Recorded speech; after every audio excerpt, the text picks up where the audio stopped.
সকাল হলে ৭ তারিখ। আর এই ৭ তারিখেই তোমাদের মাধ্যমিক ভূগোল পরীক্ষা। তো এই ভূগোল পরীক্ষার জন্য দেখো তোমাদের যারা একদম পড়াশোনা করোনি তাদের জন্য রয়েছে তোমাদের গুরুত্বপূর্ণ ৫ নাম্বারের কোয়েশ্চেন। তো দেখো তোমাদের কালকে পরীক্ষা যেহেতু সেই পরীক্ষার জন্য তোমাদের রয়েছে ৫ নাম্বারের কোয়েশ্চেন রয়েছে। দেখো প্রথমেই রয়েছে বহির্জাত প্রক্রিয়া ও সৃষ্ট ভূমিরূপ।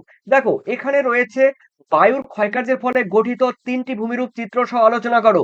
এছাড়া রয়েছে দেখো নদীর ক্ষয়কার্যের ফলে গঠিত ৩টি ভূমিরূপ চিত্র সহ আলোচনা করো। আশা করি এখান থেকে তোমরা কোশ্চেন পেয়ে যাবে। গতবার হিমবাহ থেকে দিয়েছে, এবার এখান থেকে কিন্তু তোমরা অলরেডি পেয়ে যাবে। এরপরে রয়েছে দ্বিতীয় অধ্যায়ের বায়ুমণ্ডল। দেখো এখানে রেখেছি ভিভিআই বিশ্বব্যাপী বিশ্ব উষ্ণায়নের বা পৃথিবীর পৃষ্ঠের বিশ্ব উষ্ণায়নের বা গ্লোবাল ওয়ার্মিং এর প্রভাবগুলো বা ফলাফলগুলো ব্যাখ্যা করো। এরপরে রয়েছে দেখো তোমাদের পরের কোশ্চেন বায়ুমণ্ডলের উষ্ণতার তারতম্যের ৩টি কারণ ব্যাখ্যা করো। এরপরে রয়েছে দেখো তোমাদের পৃথিবীর বায়ুচাপ বলয়ের সঙ্গে নিয়ত বায়ু প্রবাহ। তোমরা জানো নিয়ত বায়ু প্রবাহ রয়েছে, মানে বাণিজ্য বায়ু রয়েছে, পশ্চিমা বায়ু রয়েছে, মেরু বায়ু রয়েছে। তো এই পৃথিবীর বায়ুচাপ বলয়ের সঙ্গে নিয়ত বায়ু প্রবাহের সম্পর্ক ব্যাখ্যা করতে হবে।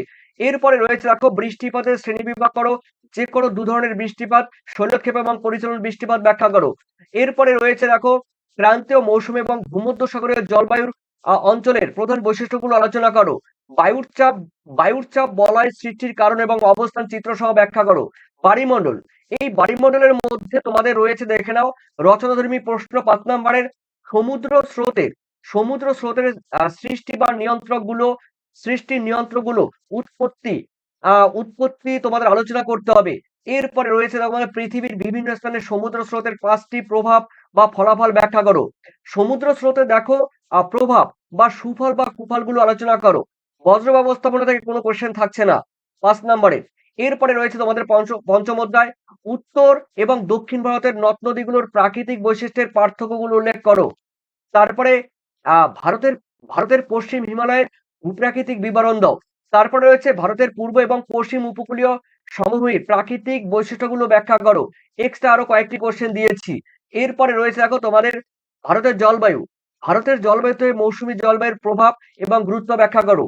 এরপরে রয়েছে তোমাদের ষষ্ঠ অধ্যায় ভারতের অর্থনীতি। ভারতের পূর্ব এবং মধ্য ভারতের লৌহ ইস্পাত শিল্প কেন্দ্রীভবনের কারণগুলো কেন্দ্রীভবন বা গড়ে ওঠার কারণগুলো কি কি। এরপরে রয়েছে দেখো চা, কফি, কার্পাস, ইক্ষু চাষের অনুকূল ভৌগোলিক পরিবেশ আলোচনা করো। ভিভিআই ভারতের পশ্চিম অঞ্চলে পেট্রোকেমিক্যাল শিল্পের বিকাশ লাভের বা কেন্দ্রীভবনের কারণ কি। এরপরে রয়েছে তোমাদের দেখো ভারতের পশ্চিমাঞ্চলে কার্পাস বয়ন শিল্পের উন্নতি লাভের কারণগুলো ব্যাখ্যা করতে হবে। এরপরে ভিভিআই রয়েছে ভারতের জনসংখ্যার অসম বন্টন বা জনসংখ্যার বন্টনের তারতম্যের কারণগুলো কি কি তোমাদের করতে হবে। এরপরে রয়েছে দেখো তোমাদের ভারতের কৃষিতে জলসেচের প্রয়োজন কেন, ভারতের পরিবহন ব্যবস্থার প্রধান ৫টি কারণ উল্লেখ করো। এগুলো ছিল তোমাদের ৫ নম্বরের সেকেন্ড তোমাদের সাজেশন। যারা একদম পড়াশোনা করোনি এই কয়েকটি কোশ্চেন তোমরা দেখে যাও। দেখো তোমাদের মনে করো যে ৮টি ৯টি প্রশ্ন ৮টি ৯টি ৫ নম্বরের প্রশ্ন পড়ে গিয়ে কোনো লাভ হবে না, তাহলে তোমাদের কিন্তু জিজ্ঞাসা চিহ্ন থেকে যাবে। সুতরাং এগুলো তোমাদের অবশ্যই পড়তে হবে।